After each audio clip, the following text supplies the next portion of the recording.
Então, uma das perguntas que as pessoas mais fazem, logicamente, né, não poderíamos começar por outra, é exatamente o que são sacramentos, né? Os sacramentos são sinais eficazes da graça de Deus. Sinais eficazes, ou seja, não é uma coisa que simboliza apenas, tem uma eficácia, tá? Ele acontece de verdade, certo?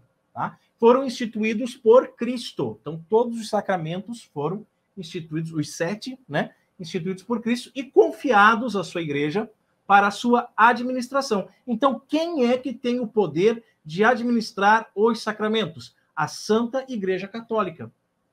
Não adianta você ir lá naquela igrejinha do pastorzinho lá de fundo de quintal, que lá não tem sacramento, meu amigo. Não adianta. É o que eu fui batizado lá não sei aonde. Não é sacramento, meu amigo. Não é sacramento. Tá? É um simbolismo. Tá? É um simbolismo. Ah, porque eu casei na igreja pentecostal do chiclete mascado de Judas. Seu casamento não tem valor nenhum. Né? Não tem valor nenhum. Ele não é sacramento. Só na igreja católica nós temos os sacramentos. Então, os ritos sobre os quais os sacramentos são celebrados significam e realizam as graças próprias de cada sacramento. Produzem fruto, isso é importante, produz fruto naqueles que os recebem, com as disposições exigidas. Então, também não é assim, né? Se você não tem a devida disposição, você não vai receber os frutos do sacramento. Você tem que ter as disposições, correto? Celebrados dignamente na fé, os sacramentos conferem a graça que significam.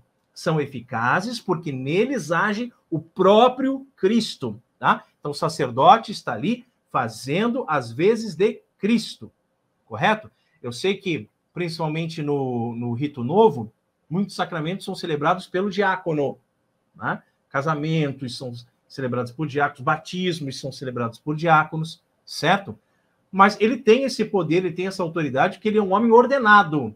Então, não é qualquer um que pode ministrar um sacramento. Não vem a gente, professor Raimann, me ministra um sacramento aqui para mim. Eu não sei, não sou ordenado, né? Eu não tenho as mãos ungidas para isso. E determinados sacramentos exigem a presença do bispo, que é o caso, por exemplo, da crisma. Então, você vai vendo o alto grau de importância ali de que seja um homem ordenado, um homem ungido por Deus, né? A figura do sacerdote. Lembrando sempre que a gente bate bastante nessa tecla também, que o padre não é apenas um funcionário da igreja, não é apenas um presbítero, mas ele é um sacerdote católico. Então, a Igreja Católica é a única que tem sacerdócio, né? Sacerdócio. Então, é importante você saber que eles vão funcionar, eles vão ter eficácia, porque é o próprio Cristo, né? O sacerdote está ali em persona Christi, por isso é o próprio Cristo que celebra, que confere, né?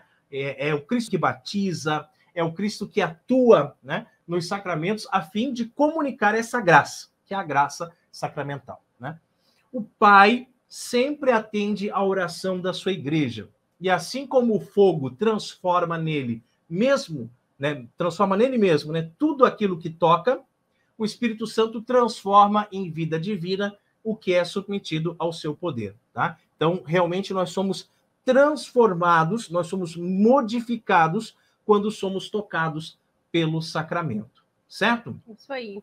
Outra pergunta também bem interessante, assim, para começar nessa nossa conversa, é quantos são e quais são os sacramentos, né?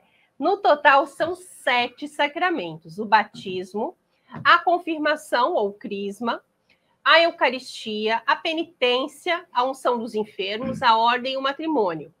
Os sacramentos, eles acompanham a vida do cristão, né, do fiel, desde o seu nascimento até a morte. Isso é bem interessante, né? Toda a sua vida aqui na Terra, nós temos esse auxílio, né, da Santa Igreja, né, para a nossa vida.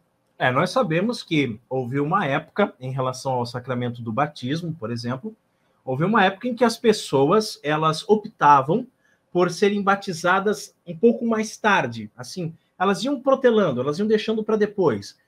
Deixa para batizar mais tarde, deixa para batizar quando estiver perto da morte, né? Tinha pessoas que foram batizadas no leito de morte. É o caso do imperador Constantino. Nós falamos dele essa semana, né? Gravamos um vídeo. Então, o que acontece? Por que se fazia isso? Já justamente por saber da seriedade do sacramento e saber que aquelas pessoas que depois de receberem o sacramento do batismo, se elas cometessem algum pecado grave, na época, a igreja imputava penitências muito rigorosas, né?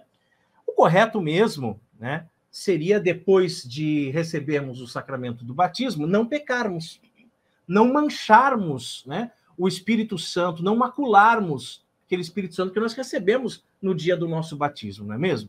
Mas, claro, é compreensível que pela fraqueza humana, pela nossa inclinação ao pecado, muita gente, depois de batizado, comete pecados, né? Para isso tem o sacramento da reconciliação, né? Aí você se reconcilia com Deus, você faz a penitência que o sacerdote ordena ali no dia da confissão, né? E você se reconcilia com Deus.